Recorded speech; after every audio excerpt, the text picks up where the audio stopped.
Not just cartoons. Arnold, Helga, Phoebe, Gerald, Sid, Grandpa, Stinky, Harold, SpongeBob, Patrick, Sandy. A few years ago, I did a ranking of the 90s Nicktoons, worst to best. And since I have a better microphone, I decided to re-record that video along with releasing this one, ranking the Nicktoons from the 2000s. Now, if you're wondering my thoughts on the Quiet on Set documentary, we did a podcast episode talking about it, so the link to that is in the description.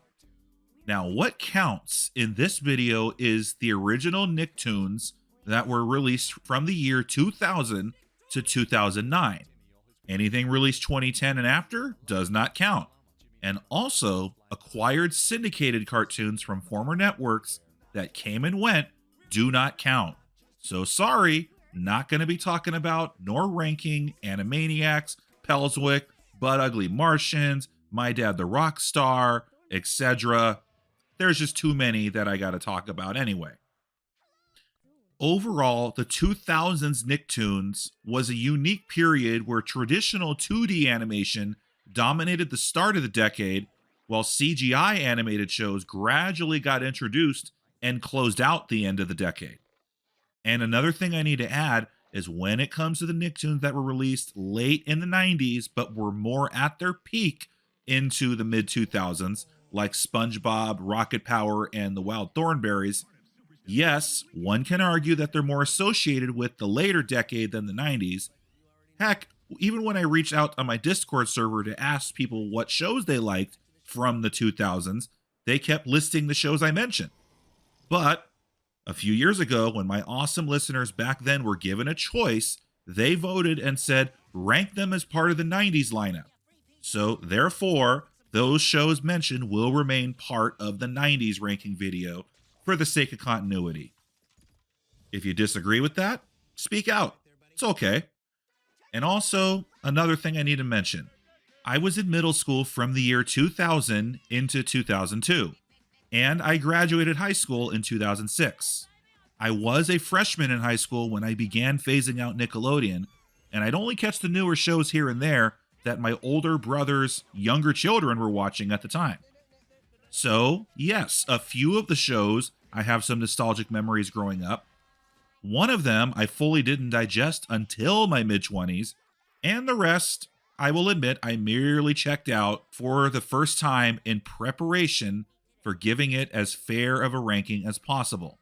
And I get that these shows were meant for 7 to 12-year-olds of the day, not for me in my mid to late 30s. And just like the other video, I need to emphasize that this ranking is my opinion. If you have a different opinion and you would rank these shows differently, that is awesome. And I would love to hear how you would rank them in the comment section.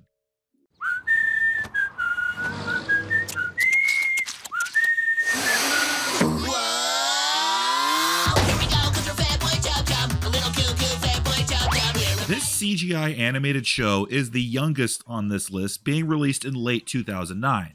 And when I asked on Discord what shows from this decade they liked and disliked, Fanboy and Chum was usually listed under the dislike category.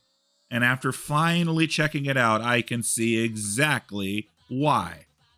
The opening theme and intro immediately tells me, oh god, this is gonna suck. The theme itself sounds like something off a Bad Kids Bop album if the singers were all given Monster energy drinks before recording. And as you get introduced to the characters and their design and their animation style, it made me wonder, for a show released in 2009, how does this look worse than Jimmy Neutron?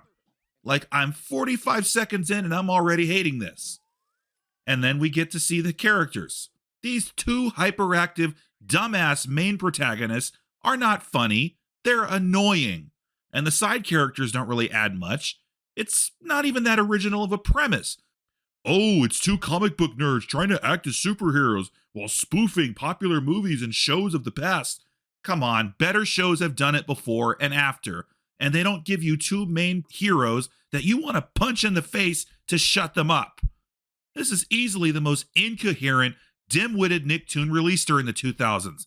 I felt like I was losing brain cells while watching a segment. And after one segment, I had enough.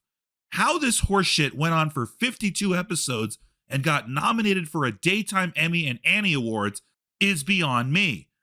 And if this show was a sign of things to come for Nicktoons in the 2010s, then I definitely do not have my hopes if I have to check out that decade for another video. But I get it, not meant for 37-year-old me, so I'm sure plenty of 7 to 9-year-olds enjoyed it at the time. But for Nickelodeon to close out the decade with something like Fanboy and Chum, that is just terrible on their part. And they should be ashamed of themselves. Clear! All right! This 2007 CGI animated series served as a sequel to the 2006 Nickelodeon-produced theatrical movie, Barnyard, the Original Party Animals. A movie about farm animals who exhibit anthropomorphical traits when humans aren't present to watch them. George Orwell's Animal Farm, this is not.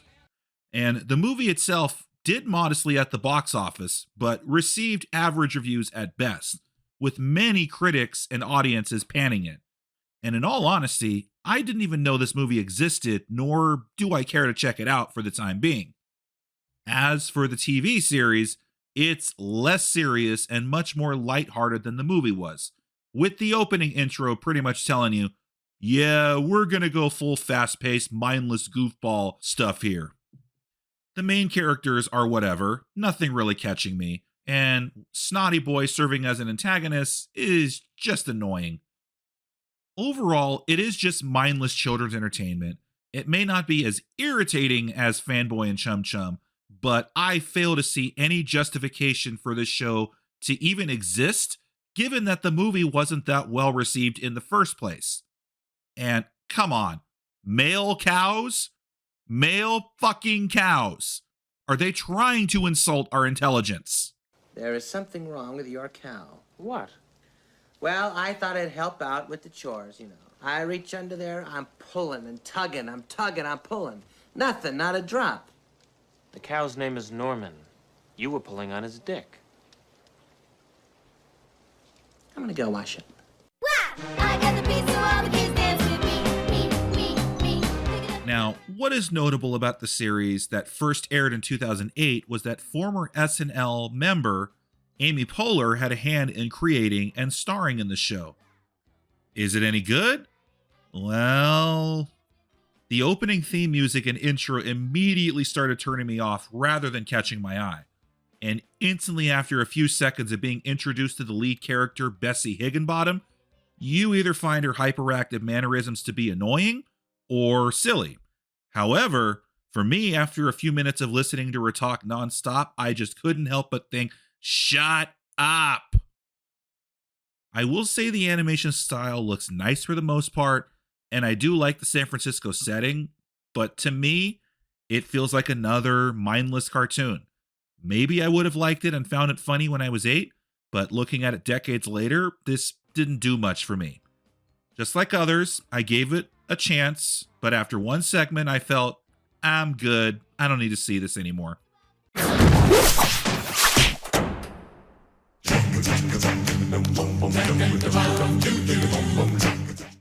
Loosely based on a popular video game released in 2003, Tak and the Power of Juju was the second Nicktoon released to be animated in CGI. But unlike the show that has the honor of being the first, this one had a much shorter run from 07 to 09, only airing for one season. And overall, it's pretty I mean, animation style and character design is decent some of the time. The opening theme and choice of music is fine, but there really isn't anything much to praise about the show other than the voice cast featuring notable names, but there also really isn't much to complain about either. It's obviously a cheap cartoon with a simple premise that doesn't really add anything. So if I was the target audience in the late 2000s, this before you can just click on any show you wanted, I cannot imagine a 9-year-old me wanting to rush to the TV to watch this. Probably only sitting through an episode while waiting for something good like SpongeBob to come on. Once more, I gave this one segment and I thought, all right, I'm good. Next! This is the X's.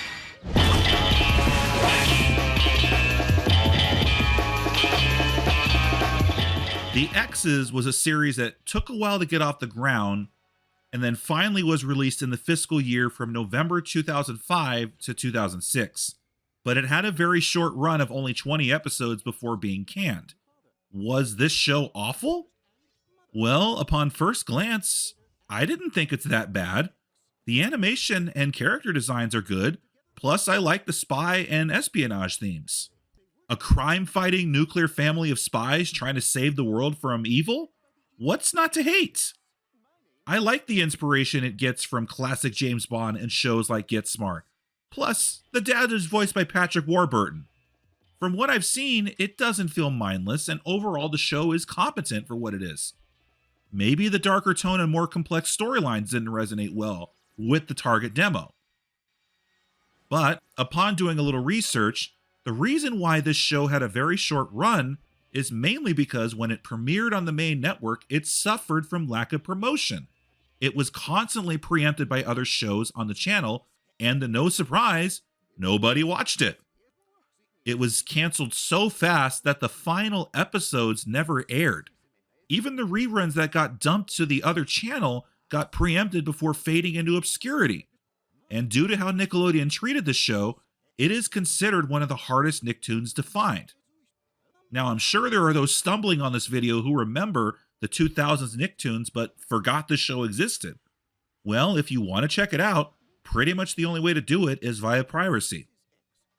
This is the story of Manny Rivera, better known as Tigre, son of the The Adventures of Manny Rivera was another pretty short-lived series from 2007 that only went on for one season, which of course made me curious to wonder why.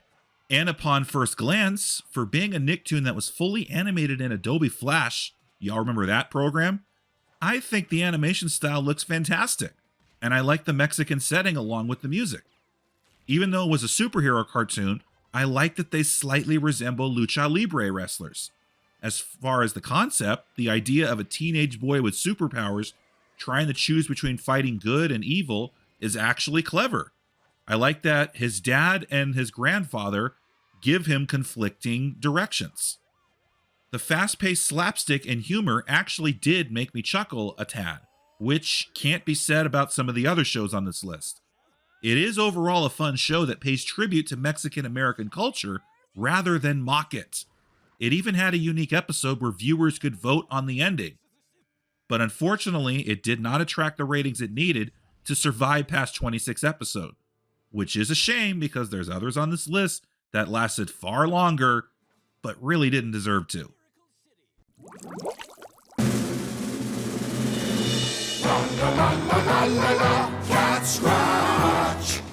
Catscratch is a show that was made by the same creator who brought us the character Earthworm Jim. However, just like the X's, this show also had a short run of only 20 episodes, which of course begs the question, why? What was wrong with it? I mean, come on, the lead cat of the three main characters is voiced by Wayne Knight.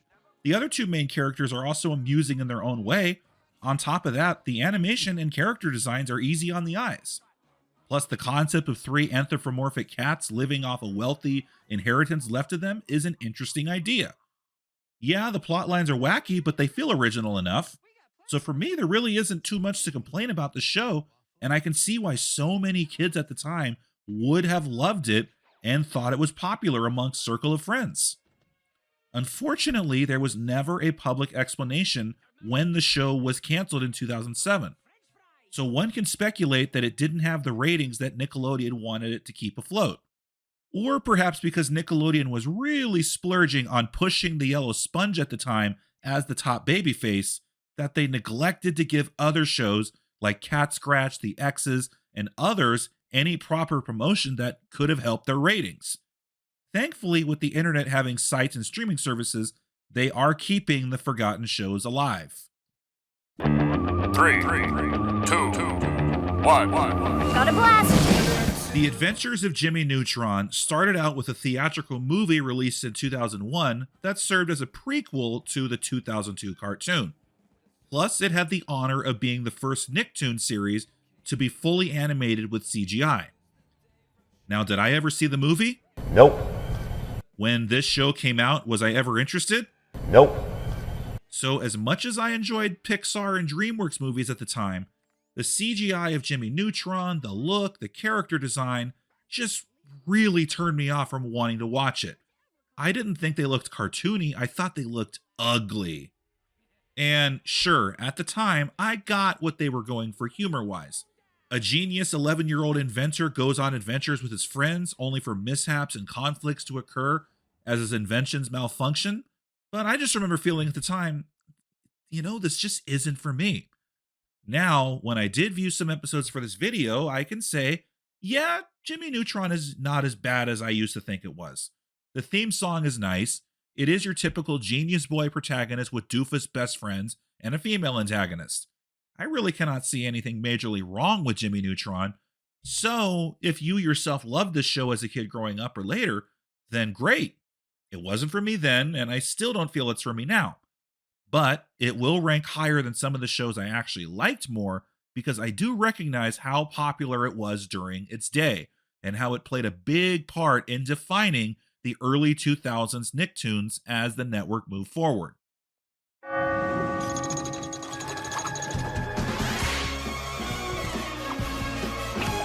I will admit this right now, I never watched any of the Madagascar movies. I knew they were popular because kids were quoting them at the time.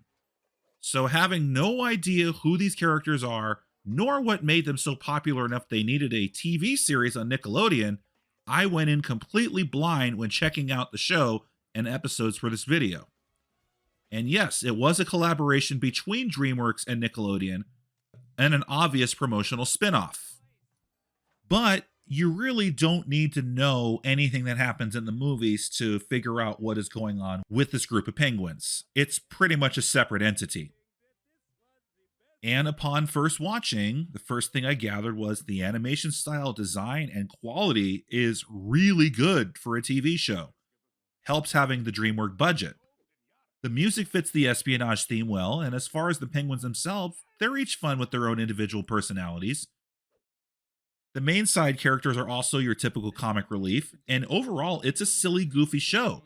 It was good enough for me to check out more segments, and hell, I gotta give them credit for making a hockey episode and one about a solar eclipse. Is it guilty of being a commercial on Nickelodeon for the Madagascar franchise, or even just a toy commercial for the Penguins? Of course, but overall, it's harmless. It has its fun moments, and it was popular enough in its own right to produce episodes well into the 2010s.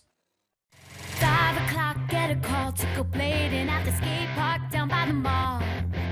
Now, I cannot remember if I saw the pilot on Oh Yeah Cartoons, but I remember just hearing the name, My Life as a Teenage Robot, my freshman or sophomore year, and thinking, okay, this sounds fucking lame. So I never gave it a chance. Well, now I have, and it's okay. Like a lot of the shows, it has a nice catchy theme song and opening. The animation style and presentation immediately reminds me of classic Powerpuff Girls, Dexter's Lab, and Samurai Jack. All three shows that teenage robot creator Robert John Renzetti was a writer, director, and storyboard artist. So if you're a fan of those shows, then Teenage Robot should be right up your alley. The premise of a superhero robot wanting to live life as a typical teen is decent enough, and it holds up as a nice action comedy. Jokes work fine, and the action scenes are animated nicely, plus the music is fun. Unfortunately, MLA ATR was canceled in 2005, and then the remaining episodes for the third and final season eventually aired on the other channel until 2009. It didn't attract the ratings Nickelodeon wanted and, of course, was pushed aside. So if you love this show and remember it fondly as a kid, I can see why. But when you compare it to the other shows that this creator worked on before and after, this show is merely a footnote on Renzetti's impressive resume.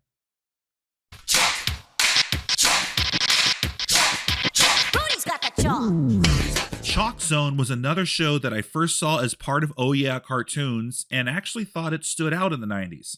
I liked the premise of a kid discovering a piece of chalk that transports him to a realm where everything that has been drawn and erased on a chalkboard comes to life. Plus, the main character Rudy gets the ability to draw things on the fly to aid his adventures with his sidekick Snap and best friend Penny. So someone has to ask me, well then why did you list this as a show you hated in that old Nickelodeon rant from so long ago that you have recently revisited? Well, I was in a different state of mind and I was more pissed at Nickelodeon for what they did prior to me making that rant. But after revisiting and checking it out, it's still a good show for what it was. The animation is pleasant on the eyes. The 2D realm where everything looks like it was drawn on a chalkboard looks cool and different. And the theme song is catchy enough, as is the music. Plots are simple, but they're fun. So overall, it's an interesting show and rightfully was loved by so many kids growing up when it was first airing. Someone once told me the grass is much greener on the other side. When As Told by Ginger first came out in 2000, I didn't have much of an opinion on it. Just like Rocket Power and Wild Thornberrys, it was a Klasky Supo produced show. So knowing that, it's easy to see the similarities in animation style and production, and see where their imagination comes from. Each episode does have your typical plot lines involving the title character Ginger and her circle of friends trying to rise above being seen as teenage geeks and solving their conflicts, while her younger brother is usually involved with the more crazy subplots and his conflicts. And of course, Ginger writing down her adventures in a diary. Hell, looking back, I can even see how similar ATBG is in structure to another 90s Nicktoon that I loved back in the day. Yep, that one. Only this time, it's a middle school girl, not a boy. Now, even though I was a 7th grader just about to enter adolescence at a time when this was released in late 2000, I really didn't find a show about a middle school girl trying to fit into junior high all that relatable to me, nor did I really care too much for the supporting cast. So at the time, it was a show I never really wanted to watch. Now, as an adult looking back, I can give the show a lot of credit for being one of the very few shows at the time to have an ongoing story arc where the characters develop, age, and they change in appearance as the 6 seasons progressed. This was unusual for kids shows at the time, so I can appreciate the work that must be done to maintain the continuity as the characters in Ginger's age group go from junior to high school, and the younger characters go into middle school. And just like Rocket Power and Wild Thornberrys, it has its share of mature themes when needed. So yes, one does need to actually digest it to see the intelligent writing behind it. And because of that, I'll definitely say it's worth checking out if you're on a 2000's Nicktoons nostalgia binge, or just want to appreciate the work from Arlene Klasky and Gaber Supo.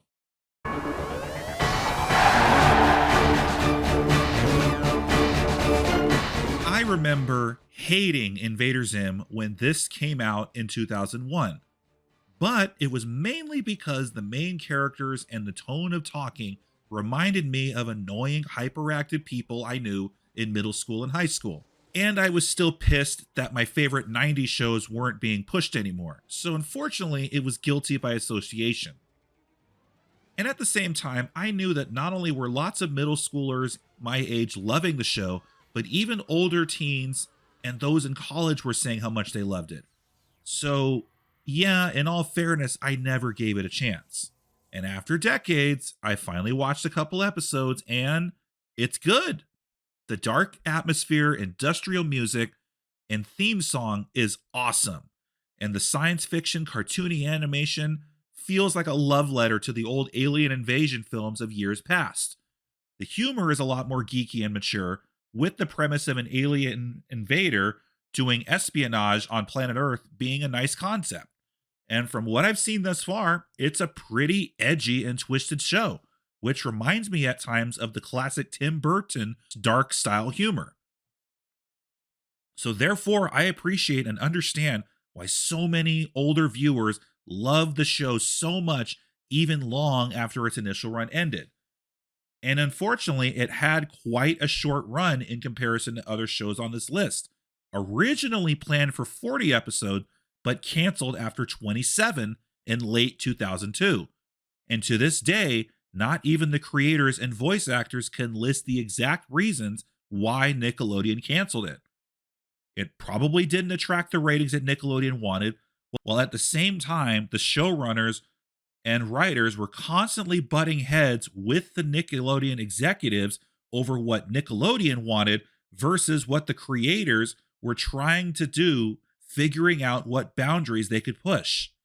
And this is quite ironic given what we know now, thanks to Quiet on Set revealing to us the shit that Dan Gitt and the Van Schneider got away with on the air for so long around the same time.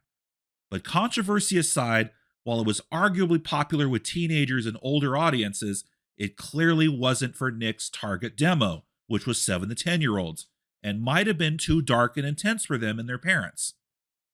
But despite the short run, it was popular enough to spark its own fan convention on top of all the official merch associated with it.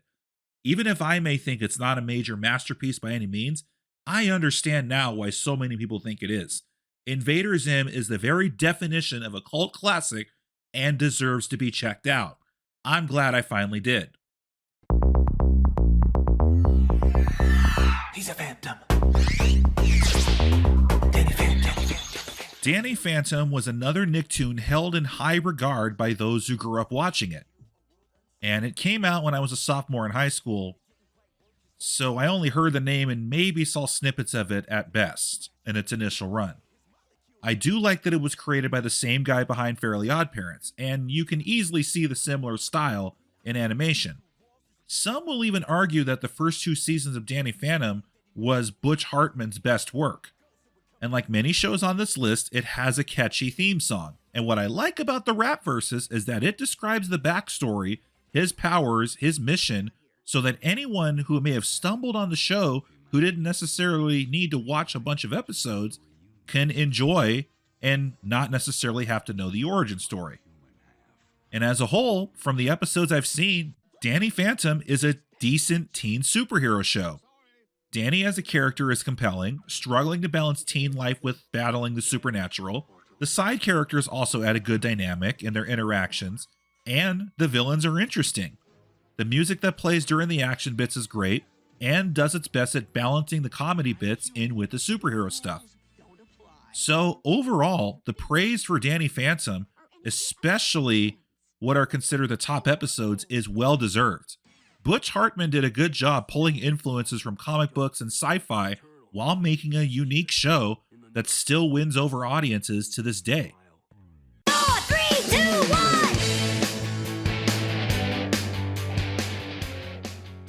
As fans of the original Rugrats show, which was still releasing new episodes into 2004, we always thought of the concept of what if the babies grew up and were 10 years older?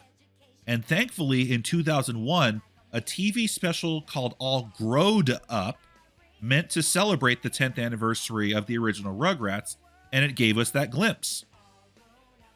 And I even remember getting that Nick magazine issue announcing the special with the first images of older Tommy and friends being showcased for the first time. And the special served as a plot episode for All Grown Up, which began airing in 2003 as a spin-off and continued the original Rugrats into 2008.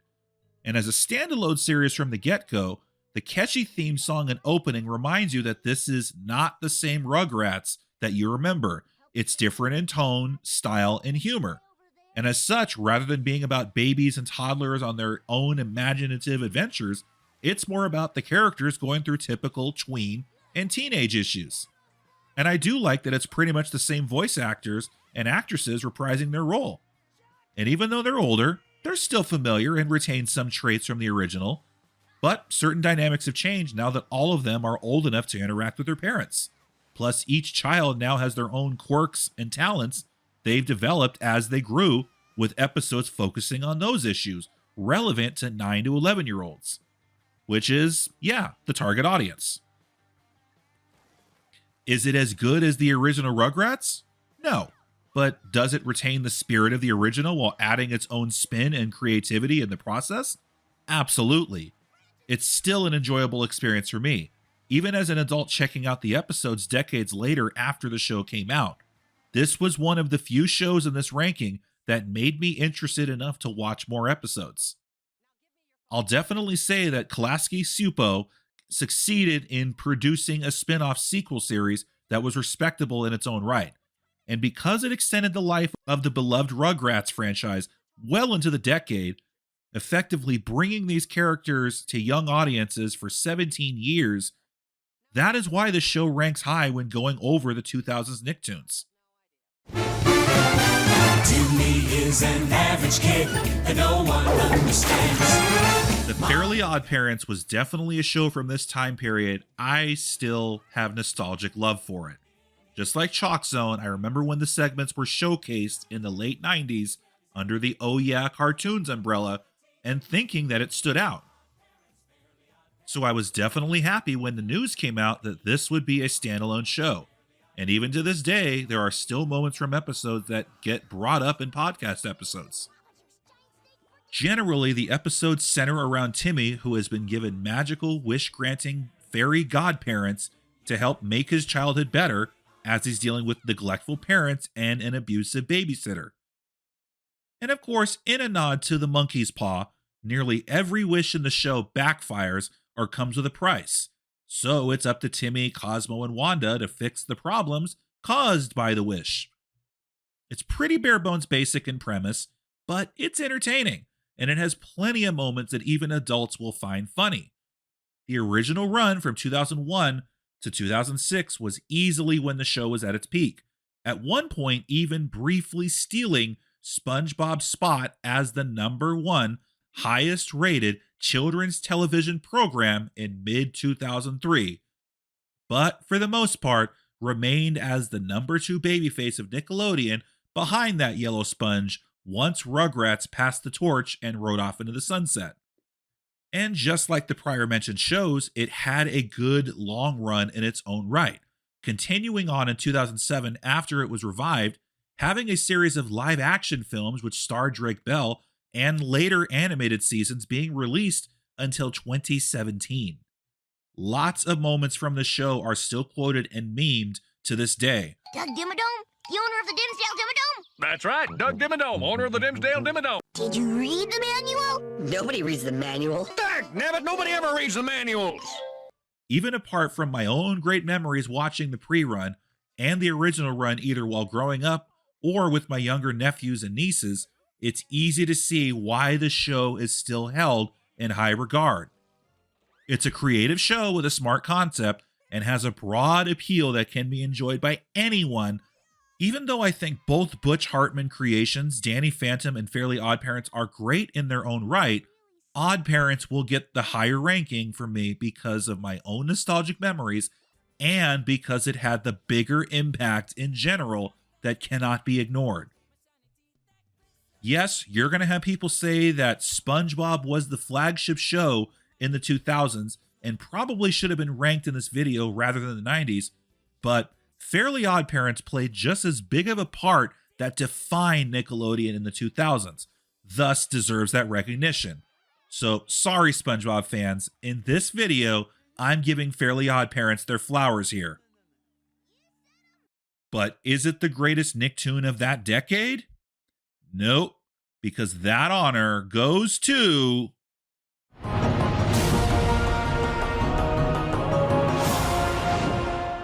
It should come as no surprise that Avatar: The Last Airbender is my #1, by far, on this ranking.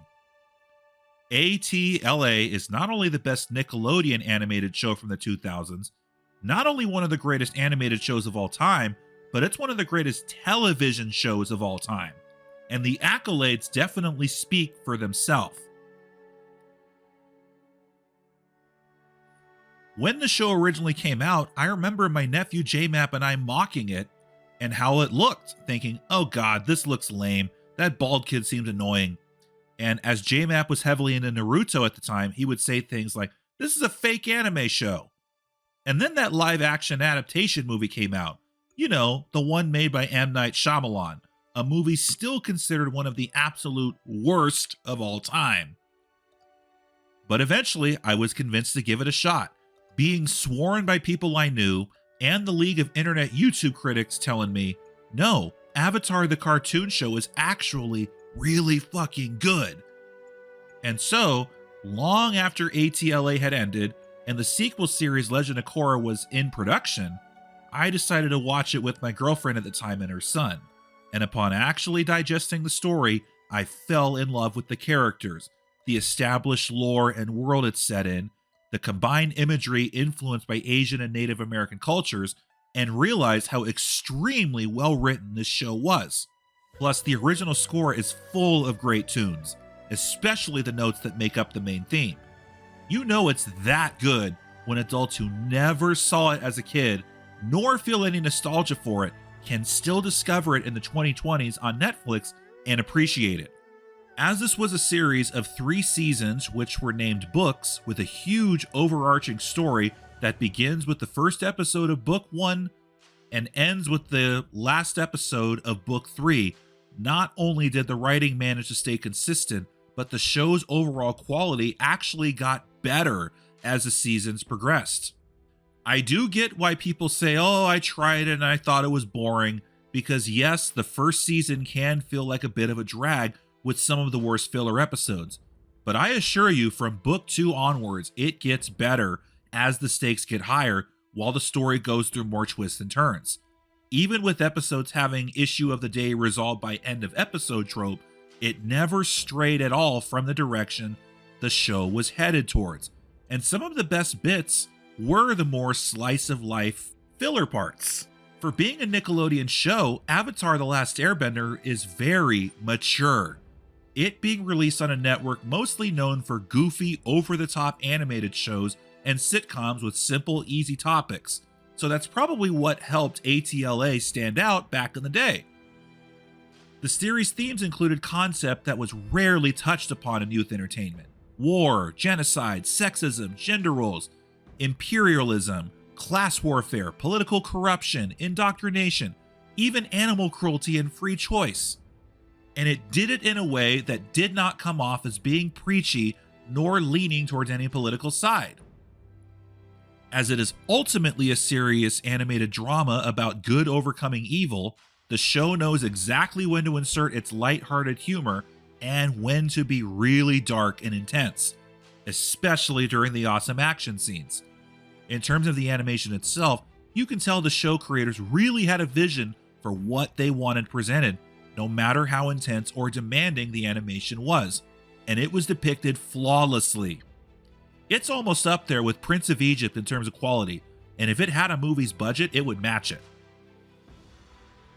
And I don't want to give too much away just in case there's someone listening who has never watched the original series, but on top of getting behind Aang and feeling his struggles as he leads the hero's journey to save the world from evil, it's his supporting characters who join him along the way and his interactions with them that really make up the meat of the story, as each one of them have their own arcs that blend in beautifully. Prince Zuko and his uncle Iroh have some of the most emotionally heartfelt moments of the entire show, especially the bit when Iroh sings at his son's grave. That bit makes me tear up each time. And Iroh is one of those mentor characters everyone wishes they had in real life. My favorite of the supporting cast, of course, has to be Toph Beifong, who usually has the best one-liners and smart-ass replies after she got introduced in Season 2, along with being a kick-ass fighter in her own right. Even the villains, especially Azula, are very compelling, and whenever you see her on screen, you instantly feel how threatening and manipulating she is, and you just love to hate her. Plus, the big bad Fire Lord is built up perfectly where his evil presence is felt even before you see his face. I really cannot say enough how good this show is without giving too much away. If I, someone who swore off Nickelodeon shows for quite some time in the mid-2000s, due to my nostalgic anger over the 90s lineup getting shoved aside, can discover a show made in this decade years later and have my overall love of Nickelodeon renewed because of how much I loved Avatar The Last Airbender, then that should tell you right there how good this show is. You know it's good when, despite a failed movie adaptation in 2010, Netflix tried their own hand at releasing a live-action remake of ATLA, with the first season being released in February 2024. And while obviously not as good as the original animated series, despite the comparatively mixed reaction, it has been successful enough for Netflix to greenlight the second and third seasons to be completed. To me, at least, they're trying to stay authentic, and I'm still looking forward to seeing what they do for books 2 and 3. And if the Netflix adaptation ultimately gets people to check out the original animated series created by Michael Dante DiMartino and Brian Konietzko and see it for themselves how amazing it is, then I see that as a win-win. So please, if you've never seen the original, have only seen season 1 of the Netflix show, or by some chance have only seen that god-awful Shyamalan movie, I urge you, please check out Avatar: The Last Airbender, the original animated series. I'm telling you, it not only gets way better than the live-action stuff, but it deserves every major accolade and award it gets. And that is my ranking of the Nickelodeon original animated shows released in the 2000s from worst to best. Like I said earlier, if you have a different ranking and you have a different opinion, I want to hear it. I would love to see this discussed. And if you have not done so already, please leave a like and subscribe for more videos like this if you want them. And feel free to join my Discord server if you'd like to chat with me directly. I'm Desert Coyote 22. Thanks for listening.